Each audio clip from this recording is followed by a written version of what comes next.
तो अब हम देखते हैं कि एक तरफ तो वो हिंदुत्व के अंदर, हिंदू धर्म के अंदर तमाम तरह की जो बुराइयां उसकी आलोचना करते हैं, साथ ही साथ हिंदू ही उनकी आइडेंटिटी है जिसके बेस पे वो राष्ट्र का निर्माण करना चाहते हैं।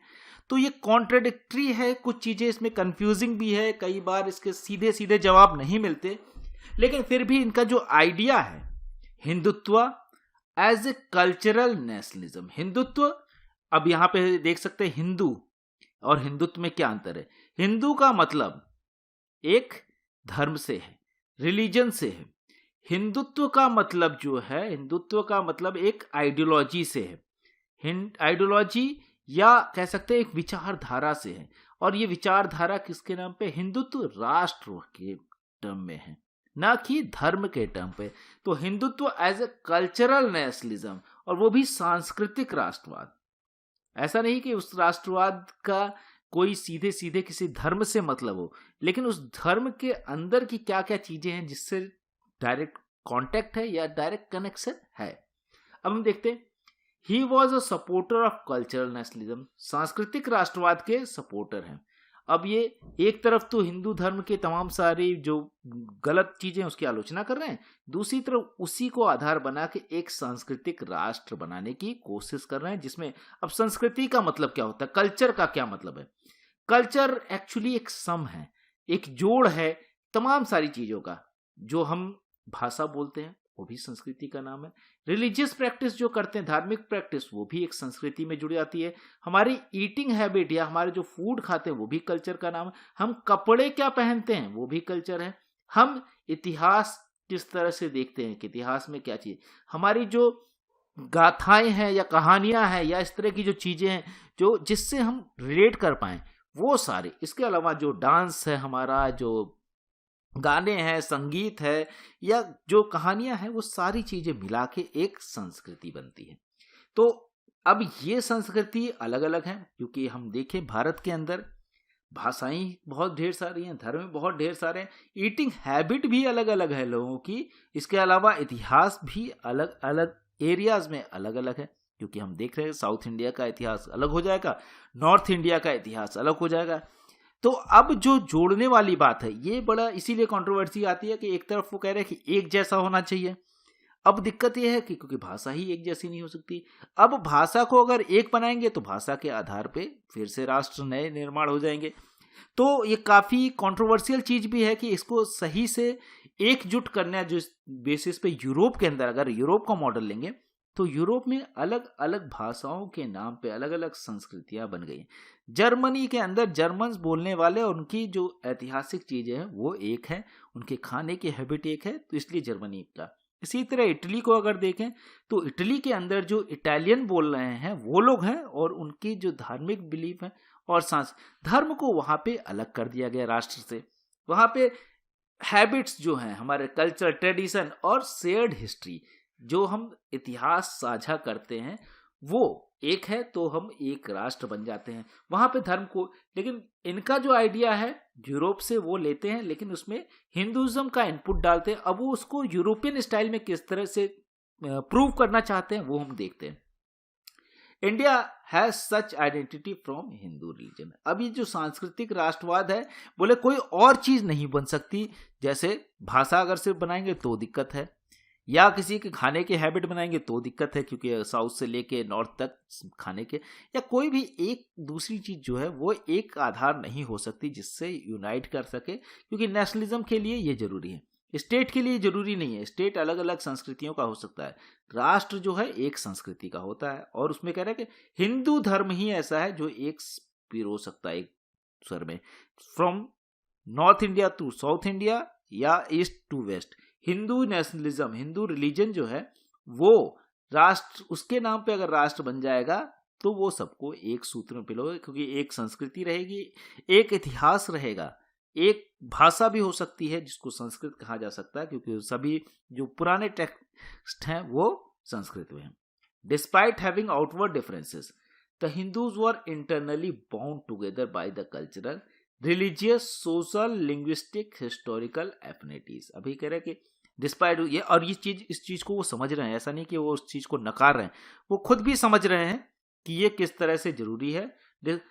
आउटवर्ड डिफरेंसेस जो हैं वो अलग हो सकते हैं, जैसे हमने बताया अलग अलग भाषाएं हैं, अलग अलग संस्कृति है। आप साउथ को अगर नॉर्थ से कंपेयर करेंगे तो तमाम सारे डिफरेंसेस दिखेंगे। हिंदूज वर इंटरनली, लेकिन सभी लोग अंदर से एक हैं। कैसे? बॉन्ड टुगेदर कल्चर, बोले संस्कृति सबकी लगभग एक जैसी है, धर्म भी एक है क्योंकि सभी हिंदू हैं, समाज भी कह रहे हैं एक जैसा है। क्यों? वहां पे अगर देखें तो हमारे यहाँ समुदायवादी जो समाज है या इस पे ज्यादा फोकस किया। भाषा, अब भाषा एक तो नहीं है लेकिन सभी का सोर्स इनके अकॉर्डिंग संस्कृत है, तो एक जैसा हो गया। हिस्टोरिकल एफिनिटी, सभी का इतिहास लगभग एक जैसा है क्योंकि हम इस सब कॉन्टिनेंट की बात करेंगे तो एक जैसा इतिहास है जो हम शेयर कर सकते हैं। और उसके अलावा इसीलिए ये बात आगे बढ़ के अखंड भारत जैसी चीज भी होती है कि हम सभी लोग, तमाम सारे उस रीजन में रहने वाले लोग एक जैसा हिस्ट्री शेयर करते हैं, इसलिए भी एक हो सकते हैं। और यहाँ पे कभी ना कभी एक जैसा रिलीजन भी था तो उसकी वजह से भी हम एक हो सकते हैं। Hindus had become nation because they possessed all this character, क्योंकि ये सारे कैरेक्टरिस्टिक्स जो है वो सिर्फ हिंदूज में आते हैं। उस समय जो इस्लाम है या क्रिश्चियनिटी है, ये सारे कैरेक्टर्स उसमें नहीं आते क्योंकि उनके जो रिलीजियस टेक्स्ट है, उनकी लिंग्विस्टिक्स अलग है, उनके जो हिस्टोरिकल एफिनिटीज है वो कहीं और से भी हो सकती है, रिलीजियस तो है ही नहीं। सांस्कृतिक रूप से कुछ हद तक वो हमारे साथ या हिंदू जो है उनके साथ हो रहे हैं या वो अलग हो जाते हैं सावरकर के अनुसार।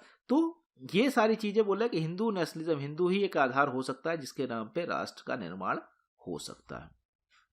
अब Hindus consider India as a fatherland, कहते हैं हिंदू जो है वो, क्योंकि फादरलैंड यूजुअली जो है यूरोपियन या दूसरे दुनिया के दूसरे देश जो है अपने देश को फादरलैंड कहते हैं, हमारे यहाँ वो मदरलैंड होता है। जो हिंदू जो आज के समय में यूज होता है मदरलैंड, लेकिन क्योंकि टेक्स्ट में वो लिखते हैं कि जैसे यूरोप के अंदर फादरलैंड है वैसे हिंदूज के लिए इंडिया जो है वो फादरलैंड है। He exclude those people who did not consider India as their holy land because their sacred religious place were not situated in India.